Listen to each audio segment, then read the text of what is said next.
Halo Sobat Tekno, apa kabar kamu hari ini? Semoga kamu selalu sehat dan banyak rezeki. Di video kali ini saya mau bahas smartphone yang saya temuin ya di Tokopedia, harganya cuma 1,2 jutaan. Tapi spesifikasinya sih cukup menggiurkan. Tapi saya kok jadi merasa nggak yakin ya sama smartphone yang akan saya ulas ini. Nih, box smartphone-nya kayak gini nih. Bagian depannya ini nggak ada embel-embel merek sama sekali ya, cuman langsung gambar smartphone-nya dari bagian depan yang udah kayak HP flagship 1,2 jutaan loh. Ini udah kayak HP flagship dengan layar yang kayaknya melengkung terus tipis banget bezelnya. Terus di bagian belakang gambarnya juga kayak bagian belakang smartphone. Mirip kayak Oppo Reno series ya. Oppo Reno 4. Nah, terus kalau di sini baru kita tahu kalau ini tuh brandnya namanya Coolme. Modelnya Coolme Play yang saya beli ini warna hijau. Terus ini udah dibuat di Indonesia ya. Dan di sebelah sini kita temuin juga spesifikasinya. Tapi spesifikasinya tuh agak bingung juga ya. Karena di sini kita nggak tahu baterainya berapa. 4G network, quad-core prosesor. Ini prosesornya nanti kita bahas ya. 6,6 inch display, 4 GB RAM, 64 GB ROM, kamera 13 megapiksel plus 5 megapiksel, Face ID dan punch hole display. Nah, yang bikin saya nggak yakin lagi pada saat saya browsing-browsing, saya cari-cari mengenai merek Coolme ini. Ternyata tuh merek ini tuh nggak punya yang namanya sosial media. Instagram nggak punya, Twitter juga nggak punya. Terus juga pas saya cek, saya pengen cari yang namanya website resminya di Indonesia juga nggak nemu sob. Kan kalau kayak gitu jadinya nggak meyakinkan ya kalau brand smartphone ini tuh benar-benar serius apa enggak. Padahal kalau saya tracing ya, di e-commerce itu smartphone ini tuh udah jualan udah mulai dari tahun lalu, dari tahun 2019 udah banyak produknya sob. Yaudah kita langsung buka aja kardusnya. Dimana kardusnya juga waktu saya terima tuh nggak ada segel sama sekali sob. Kayak gini aja kondisinya. Dan kita buka ya, isinya apa aja di harga 1,2 juta. Pertama, kita temuin langsung di sini kita dapat SIM ejector ya di sini. SIM ejector kayak gini. Ini kalau beli harganya 1000-an. Terus ada juga di sini buku petunjuk. Nah, buku petunjuknya kertas gini doang, sob. Lihat bahasa Indonesia, kertas gini doang. Fotokopian. Terus kartu garansi ini saya belum cek nih ya. Jakarta, Jalan Elang Laut, Komplek Rukotoho, ini di Jakarta doang.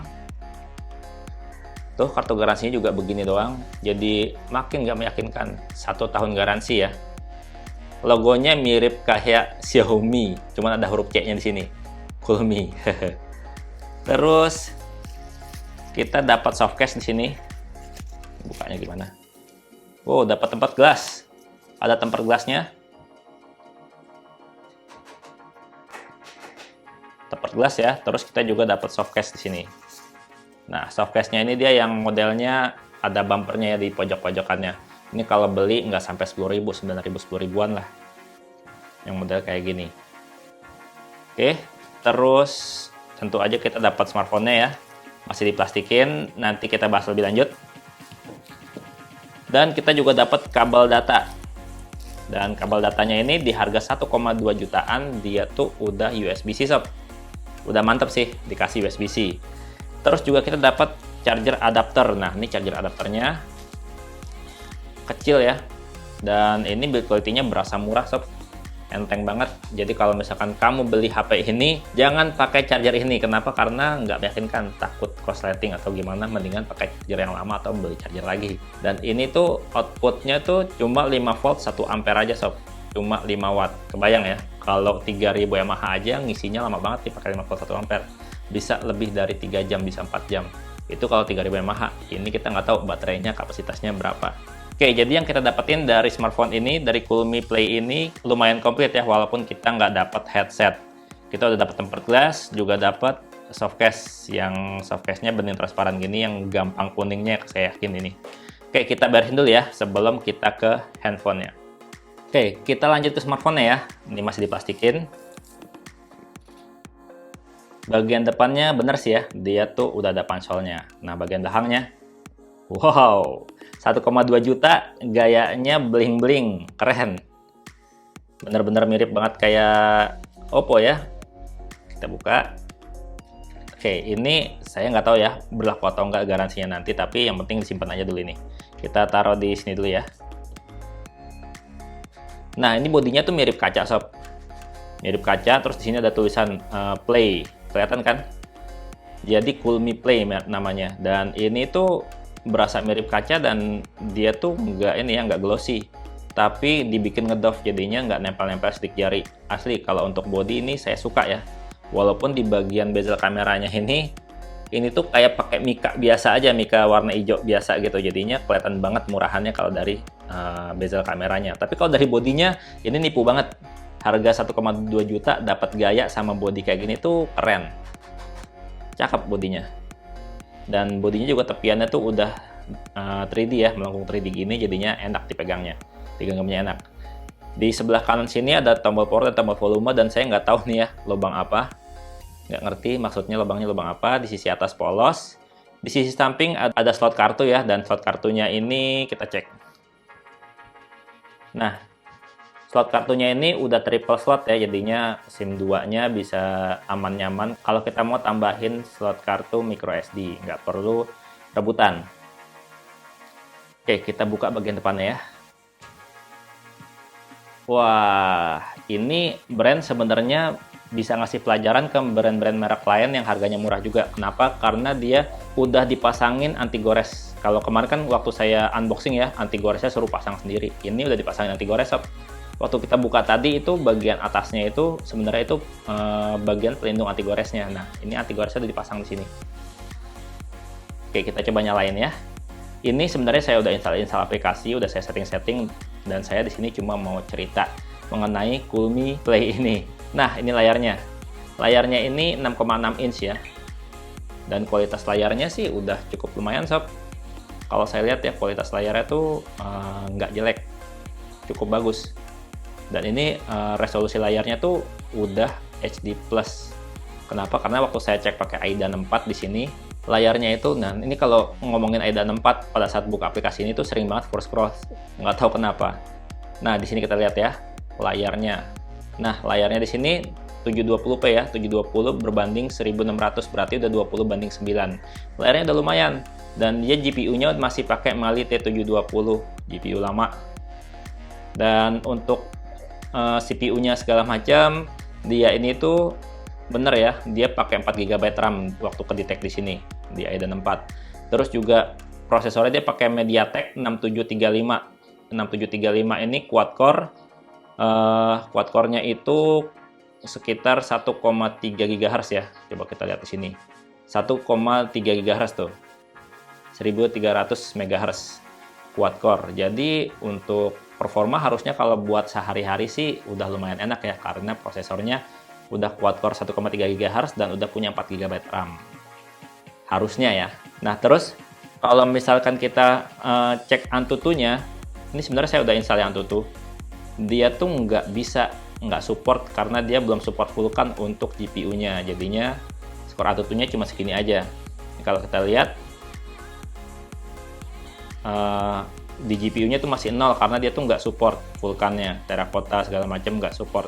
Jadinya GPU-nya sama dia tuh nggak di benchmark, makanya cuma 47 ribuan. Nah, terus yang saya bingung, ini emang 4 GB RAM ya. Tapi pada saya cek-cek ya, pada saat saya lihat-lihat, pertama tuh dia tuh aplikasi-aplikasi Google-nya tuh ada embel-embel Go-nya kayak Gmail Go, File Manager Go. Jadi seakan-akan ini HP tuh bukan ini ya, bukan HP biasa, tapi HP yang berdasarkan Android Go. Tuh lihat aja tuh. Voice search-nya juga Go. Dan biasanya kalau yang pakai Android Go itu kan HP-HP yang punya RAM cuma 2 GB aja. Terus juga ini ya, yang saya bikin smartphone ini tuh saya nggak rekomenin untuk dibeli adalah ini. Di sini ada browser. Browsernya seakan-akan dia itu Google Chrome ya. Pas saya tap seperti ini, allow browser to record audio. Kok minta record? Saya deny. Allow browser to access your contact. Buat apa browser akses kontak? Saya deny juga. Nah, pada saat saya deny gini, saya coba install aplikasi Play Store di Google Chrome ya. Saya cari, ternyata beda sob. Nah, ini Google Chrome-nya udah saya install. Kamu bisa lihat ya, ini ada browser, terus di sini ada Google Chrome. Ada browser dan ada Google Chrome, jadi entitas yang berbeda. Tapi logonya dibikin mirip sob. Ini berarti kan smartphone ini tuh mau mencuri data kita. Cara nggak langsung, mengumpulin data kita lewat aplikasi browsernya. Yang ternyata tuh bukan Google Chrome, tapi logonya Google Chrome. Seakan-akan meyakinkan banget ya sob. Oke, nah terus kita ke bagian kameranya sob. Nah, kameranya ini tuh UI-nya kayak gini. UI-nya kamera ini tuh mirip banget kayak UI-nya kamera MediaTek. Kelihatan ya, GPS location, ini settingnya begini, terus bagian kamera kayak gini, kamera picture size-nya 13 megapiksel ya, segala macam itu cuma segini doang, simpel. Dan di bagian yang menarik sih di bagian perekaman video, dia tuh udah ada stabilisasi elektroniknya, ada AIS-nya, jadi udah lumayan sih harusnya. Dan video quality-nya ini ada low, medium, dan high. Nah, pada saat video quality high ini, nah waktu saya cek hasil perekaman videonya dengan resolusi maksimal tadi yang di high gitu, ternyata resolusi videonya itu tuh bukan HD, bukan 720p, bukan Full HD, bukan 1080p, tapi cuma VGA aja, 640 x 480. HP zaman now, perekaman videonya maksimal di VGA, di 640 480. Aneh juga sih. Nah, untuk hasil perekaman videonya dan untuk hasil foto-fotonya kayak gini sob.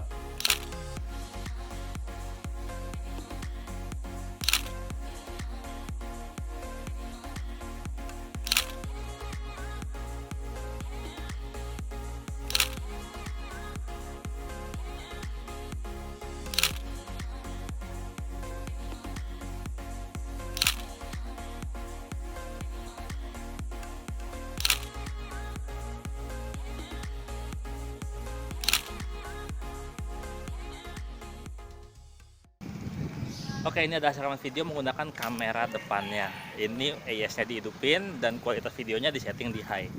Kualitasnya kayak gini sob. Kalau saya lihat sih udah agak stabil ya, walaupun masih bergetar, tapi segini tuh udah lumayan sob. Nah, gini nih hasil rekaman video menggunakan kamera belakangnya. Ini fitur AIS-nya diaktifin dan juga disetting menggunakan resolusi paling tinggi, kualitas paling tinggi. Dan seperti yang kamu lihat, udah lumayan stabil dipakai buat jalan kayak gini. Ya, seperti yang saya bilang tadi, sayangnya ini resolusi paling tingginya untuk video, untuk perekaman video kayak gini tuh nggak gede sob, nggak 720p, nggak 1080p, tapi cuman VGA aja, cuma 480p. Sayang banget ya. Oh iya sob, ngomong-ngomong, walaupun smartphone ini tuh udah USB-C ya, colokan chargernya, tapi dia ini tuh belum support yang namanya OTG. Waktu saya mau transfer hasil foto dan hasil kamera, ini tuh nggak bisa baca USB flash drive saya, yang USB OTG yang USB-C, dia nggak bisa baca sob. Terus juga ini untuk sistem keamanannya dia nggak punya sensor sidik jari ya, tapi dia punya pengenalan wajah, di mana pengenalan wajahnya udah oke sih, walaupun agak lambat. Tuh, kayak gitu sob. Sekali lagi ya. Tuh, udah lumayan sih. Ya untuk keseharian sih kalau cuman buat browsing-browsing sosial media aja sih harusnya ini udah enak ya. Dan satu lagi sob, pada saat saya ngecek-ngecek pakai aplikasi benchmark smartphone ini tuh kapasitas baterainya itu dipertanyakan, nggak jelas kapasitas baterainya berapa. Di sini tuh baterai levelnya 87%, terus voltage-nya 3,7 volt. Nah, kapasitasnya tuh nggak disebutin di sini. Ini Aidan 4, saya udah cobain pakai CPU Z, terus saya udah cobain pakai Antutu, hasilnya tuh sama semua kayak gini, nggak mencantumkan kapasitasnya berapa. Oh iya sob, ngomongin baterainya, ini saya lagi charge ya, karena ini tuh baterainya mati abis banget gitu, padahal dia tuh lagi di 70%. Saya lagi transfer Bluetooth-nya juga nggak gede-gede sob. Transfer Bluetooth itu ukuran filenya tuh totalnya itu nggak sampai 100 mega dan dia langsung kehabisan baterai. Padahal transfer Bluetooth-nya belum selesai dan ini lagi ngecharge, dan ngecharge-nya juga ini lama banget, asli parah. Jadi kenapa baterainya nggak dicantumin ukurannya? Mungkin karena baterainya kecil sob. Jadi sampai sekarang saya masih nggak jelas, masih nggak tahu smartphone ini tuh kapasitas baterainya berapa. Ini tuh desainnya bener-bener kece sih untuk HP harga 1,2 juta.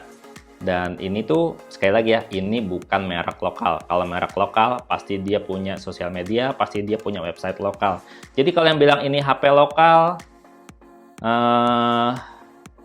mikir aja deh. Ini yang pasti HP merek Cina, cuman ya nggak serius kayak HP merek-merek Cina yang lain kayak Oppo, Vivo, dan lain sebagainya. Nggak kayak Infinix yang juga serius, atau adik-adiknya Infinix tuh. Itu juga pada serius karena mereka punya sosial media, mereka juga punya yang namanya website. Ini enggak sob. Dan kamu bisa lihat sendiri tadi konten kartu garansinya gimana, terus petunjuk penggunaannya kayak gimana. Dan ini tuh kamera utamanya 13 megapiksel, tapi di sini ada 3 kamera yang kelihatan ya. Saya kasih lihat. Ada 3 kamera yang kelihatan dan satu lagi bolong ini nggak jelas nih maksudnya buat apa. Dan kamera depan ini 5 megapiksel ya. Yang saya tekankan di sini tuh yang 3 kamera ini. Ini yang 2 ini buat apa saya juga nggak ngerti karena dia tuh nggak ada fitur efek bokehnya ya. Jadinya kita bongkar smartphone ini dalamnya kayak gimana di video berikutnya, tapi bukan di sini karena kalau di sini nanti kepanjangan sob. Kalau misalkan setuju komen sob, nanti saya beli peralatannya, kita bongkar bareng-bareng, lihat isinya kayak apa. Oke, sekarang kita cobain untuk main gamenya. Kita cobain langsung sekalian main game PUBG Mobile. Oke, kita cobainnya main game Mobile Legends dulu ya. Di sini saya mau kasih lihat settingan grafisnya. Dimana settingan grafisnya tuh udah ada high frame rate mode. Oke, keren. Terus kita aktifin semua ya. Ini di high, oke. Nah, kita jalan. Udah bisa high frame rate mode sob. Ini main Mobile Legends ya. Kayak gini kualitasnya. Tapi dimentokin rata kanan semua tuh berasa agak berat sih. Ini kalau misalkan frame rate-nya ditampilin pasti banyak ngedropnya nih. Cuman karena saya di sini nggak aktifin buat ini ya, aplikasinya agak ribet soalnya buat aktifin frame rate kayak gitu. Jadinya kita kasih lihat begini aja. Dan ini berasa beneran berat buat ngendalain avatar kita. Tadi saya main Mobile Legends-nya bukan yang rank mode ya, tapi yang klasik aja. Jadi kalau misalkan AFK nggak kena penalti. Karena di sini kita cuma nyobain aja. Sekarang kita cobain main PUBG Mobile kayak gimana. Karena ini HP harga 1,2 juta. Tadi aja buat Mobile Legends udah bisa high frame rate. Kalau ini buat PUBG Mobile kayak gimana? Ya, kita lihat. Oke, ini kita udah masuk ke PUBG Mobile ya. Saya mau kasih lihat settingannya. Nah, di settingan grafis ini dia tuh bisanya di smooth medium sampai balance medium aja. Tapi kita coba main di smooth medium aja ya. Karena saya nggak yakin kalau balance medium tuh nyaman. Jadi tuh lihat aja di smooth medium aja kayak gini sob. Frame dropnya berasa banget. Asli nggak enak ini buat main PUBG Mobile. Drop frame banget. Patah-patah banget.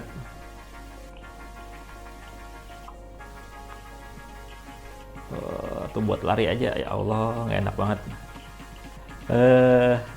Susah banget buat main PUBG, nggak enak banget. Ya untuk harga 1,2 juta sih desainnya ini udah cakep banget ya sob. Terus juga dia udah USB-C walaupun dia ngecasnya cuma 5 volt 1 ampere doang chargernya ya. Nah terus kameranya ini saya tanya sekali lagi nih. Kira-kira ini kan kameranya kan satu kamera doang ya 13 megapiksel. Nah yang 3 lubang ini nih, 2 lubang kamera sama 1 lubang yang gak jelas ini kira-kira mau tahu nggak sih dalamnya kayak gimana? Kalau mau tahu nanti saya bongkar, saya bikin videonya terpisah. Kalau misalkan ada banyak yang pengen tahu kayak gimana isinya nih HP, nanti saya beli toolsnya, saya bongkar, kita bikin di video terpisah lagi. Jadi komen ya buat yang mau lihat HP ini dibongkar. Intinya sih dengan harga 1,2 juta saya nggak saranin beli HP ini karena saya takutnya ya garansinya itu nggak jelas gitu. Karena perusahaan dari Kulmi ini tuh smartphone ini nggak jelas ya, sosial media nggak punya, website resmi Indonesia juga nggak ada. Jadi sangat patut dipertanyakan. Oke, segitu aja dari Bang Tekno. Semoga videonya bermanfaat. Kalau bermanfaat, sebarkan. Dan untuk pamit, sampai jumpa di video berikutnya. Bye-bye. Ini harusnya dikasih nama Kulmi Reno 4. Bukan Kulmi Play. Cakep sih.